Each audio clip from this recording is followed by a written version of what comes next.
When the war with Russia began, Ukraine barely had a navy to speak of.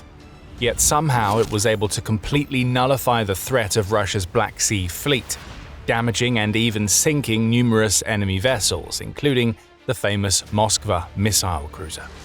Many of the Kremlin's warships were forced to turn tail and flee for their lives, hiding out in seemingly safe ports and naval bases.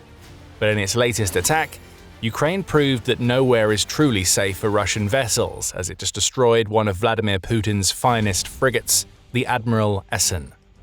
The Russian Navy is no longer merely on the ropes. Its assets are being systematically wiped off the map one by one, and there's nothing its clueless commanders can do to stop it. The attack occurred on the night of May 23rd at the naval base in Novorossiysk, Krasnodar region, Russia. Novorossiysk is one of Russia's biggest Black Sea port cities and the main operational base of the Black Sea Fleet, and it's become an increasingly popular target for Ukrainian drones and missiles, with multiple successful strikes recorded in this area over recent weeks and months. The Kremlin has been forced to watch helplessly as everything from ships to oil terminals and military headquarters have been blown up and set ablaze. And the latest strike is, without doubt, one of the most devastating seen so far.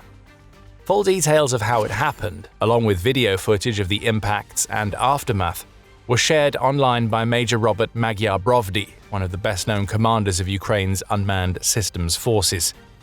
Brovdy revealed that various units were involved in this deep strike mission, including crews from the 9th Kairos Battalion, the 412th Nemesis Brigade, and the 414th Unmanned Strike Aviation Brigade.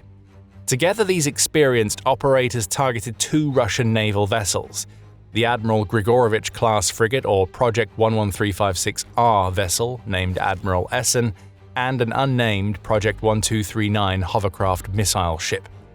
Before we detail the damage, let's take a closer look at the ships in question. The Admiral Essen is a guided missile frigate and one of just 6 ships in its class.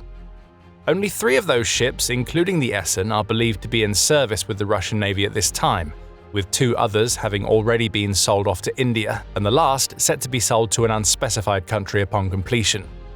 Constructed at the Yantar shipyard in Kaliningrad, the Admiral Essen's design was based on the pre-existing Talwar-class or Project 11356 frigate, built by Russia for the Indian Navy. It was seen as a vital piece of the puzzle in the quest to modernize the Black Sea Fleet, and Russia spared no expense in bringing this project to fruition. Each frigate is valued at an estimated $450 to $500 million. As one might expect from such a lofty price tag, these are quite high-level vessels, with some very impressive technical specifications, at least on paper. Each frigate, for example, boasts a standard displacement of 3,620 tons, with a full displacement of 4,000 tons. They measure just over 409 feet, or 124.8 meters in length, with a beam of 49 feet 10 inches, 15.2 meters. They can reach peak speeds of 30 knots, 35 miles per hour, or 56 kilometers per hour, which is quite speedy for a vessel of this size, and boast a range of 4,850 nautical miles, 5,580 miles or 8,890 kilometers, and an endurance of 30 days. The Admiral Essen carries up to 200 crew members at a time and comes with an impressive array of armaments and advanced military technologies. It has a Frigate M2M air search radar, for example, to detect incoming aerial threats, as well as multiple surface search radars and fire control radars, plus an MGK 335EM-03 sonar system. It also sports an extensive electronic warfare suite and KT-216 decoy launchers.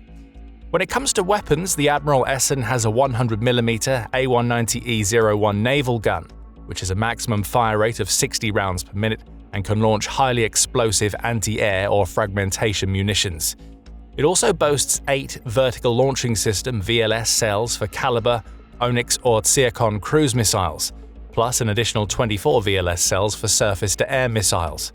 There are also 2 AK-630 rotary cannons on board, along with up to 8 Igla or Verba man-portable air defense systems, manpads, an RBU-6000 anti-submarine rocket launcher, and a pair of Type 53 twin-tube torpedo launchers.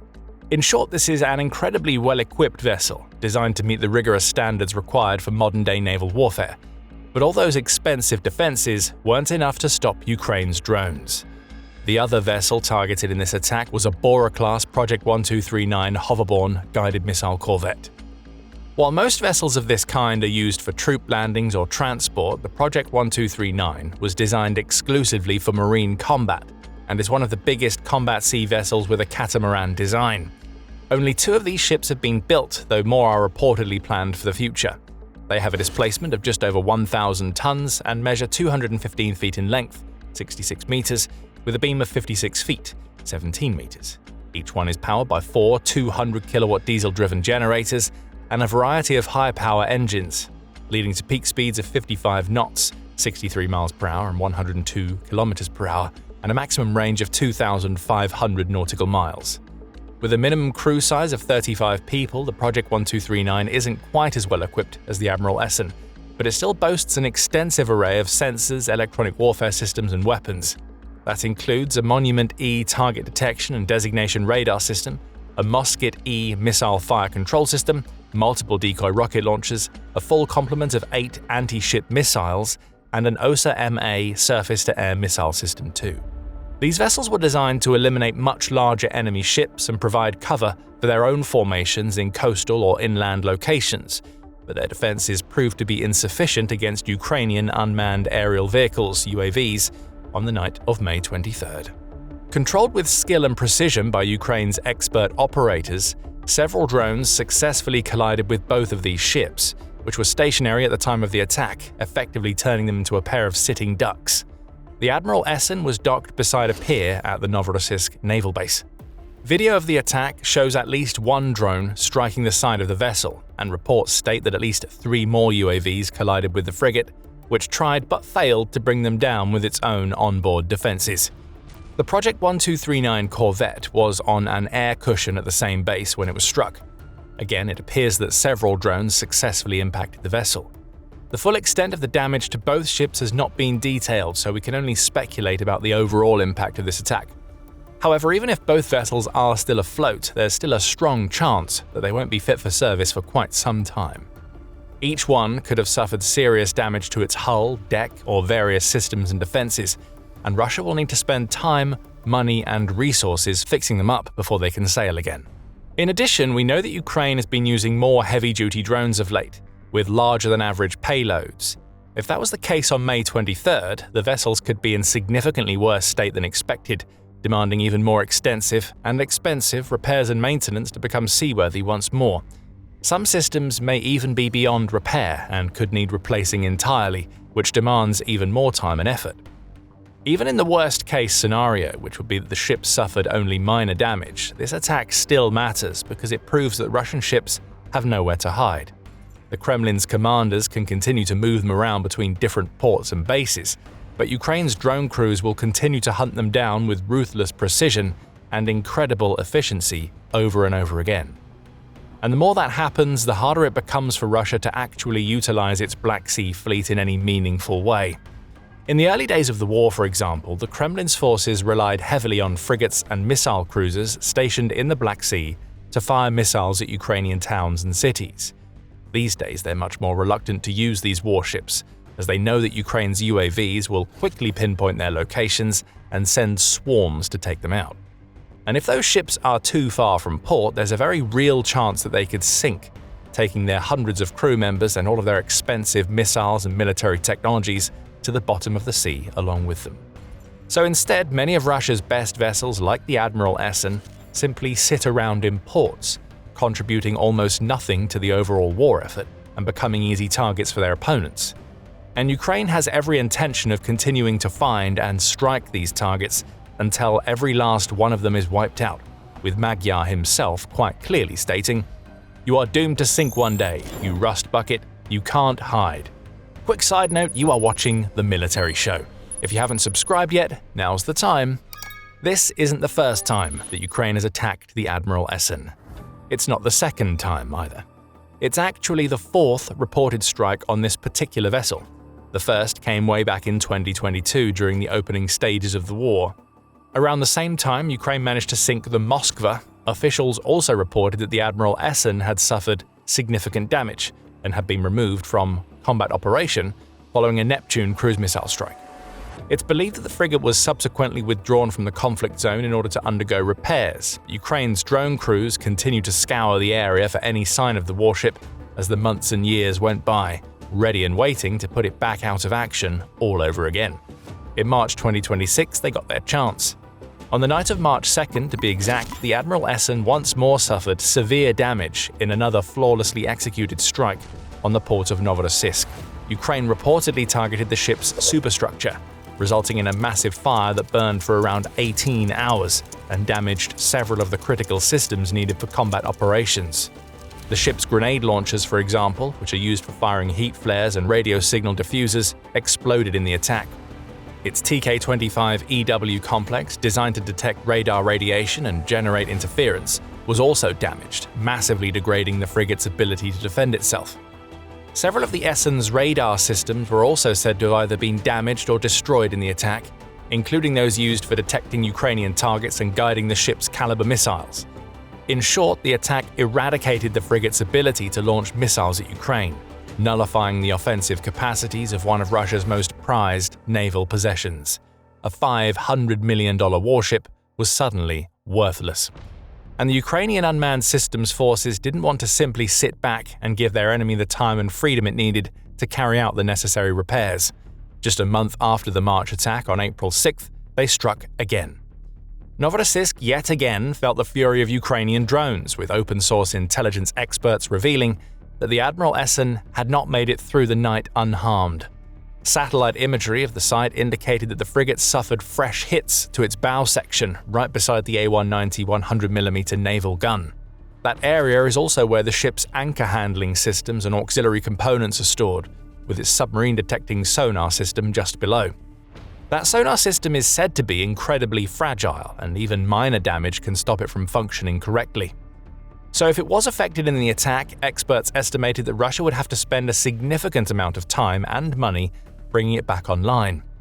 Some also argued that the strike had likely degraded the ship's mobility, rendering it unable to leave port. That, in turn, would make it even easier for Ukraine to strike again, which is exactly what happened in May, while also further reducing the Essen's ability to voyage out into the Black Sea and launch any sort of attack against Ukraine. March, April, and now May.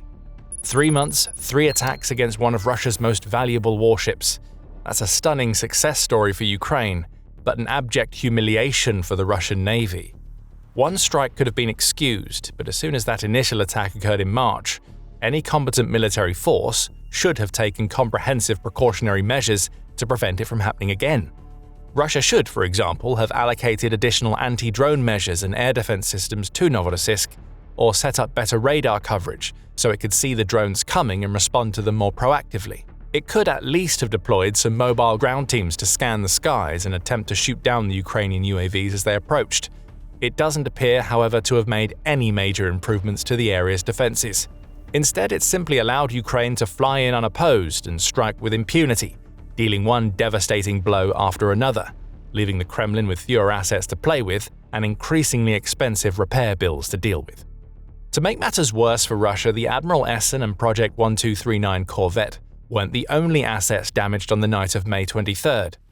Magyar also reported an impressively long list of additional targets that its drone operators managed to strike, including an OSA surface-to-air missile system in Donetsk, valued at around $10 million, plus a rear base and logistics hub used by Russia's 6th Air and Air Defense Forces Army in the settlement of Rovenki, situated in the Luhansk region. A drone command post in the Kherson region was also struck, as well as some fuel tankers and armored vehicles in the Zaporizhia region. Back in Novorossiysk, 2 oil terminals, the Sheskaris and Grushova terminals to be precise, were also hit. The latter is reportedly the biggest petroleum storage site in the entire Caucasus region, capable of storing up to 1.2 million tons of fuel in total.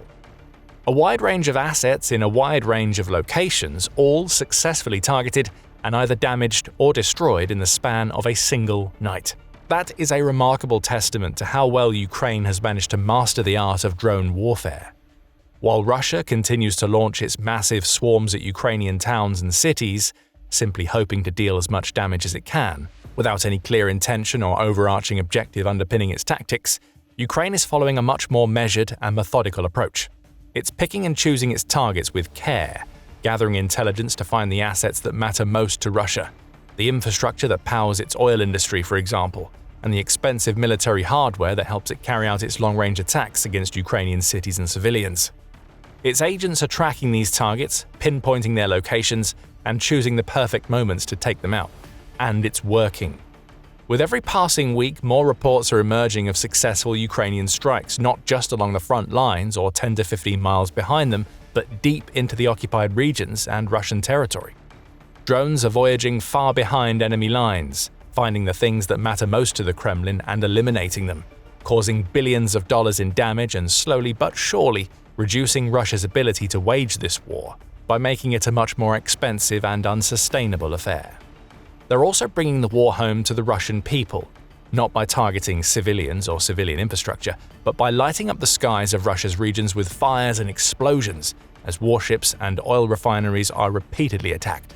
This in turn helps to shatter the myth that the Kremlin's war machine is some sort of all-powerful force, while also undermining Putin's proclamations about Russia being on the brink of victory. As a result of Ukraine's repeated and increasingly effective attacks, even hardline Russian nationalists and the so-called Z-bloggers have begun criticizing Putin's decisions and calling out what they see as an almost embarrassing level of incompetence among the country's military leadership. The general public, meanwhile, is increasingly of the opinion that the war needs to be brought to an end as soon as possible, with polls showing that the president's popularity is declining by the day. Stories like this also demonstrate how bad Russia's air defense situation has become, because it's not as though Ukraine is only managing to hit the odd target here and there every other week. Instead, it's managing to strike multiple assets in multiple regions all at the same time. Logically, that shouldn't be possible. Russia has poured billions into this war. It should have the necessary defenses to stop some of these attacks, but it's clearly unable to do so, as Ukraine has also been laser-focused on eliminating as many anti-air batteries, radars, and missile systems as it possibly can, opening up the pathways for drones and missiles to fly through unopposed and leaving targets like the Admiral Essen entirely exposed. You can learn more about how Ukraine has turned the tide of war and pushed Russia to the brink of collapse in this video. Alternatively, check out this video to see how Ukrainian hackers discovered a stunning strategy to trick Russian troops into giving up their exact locations, making it easier than ever for drone and artillery teams to eradicate them. Make sure to subscribe to The Military Show for more breaking Russia-Ukraine war news, insights, and analysis. And thank you, as always, for watching.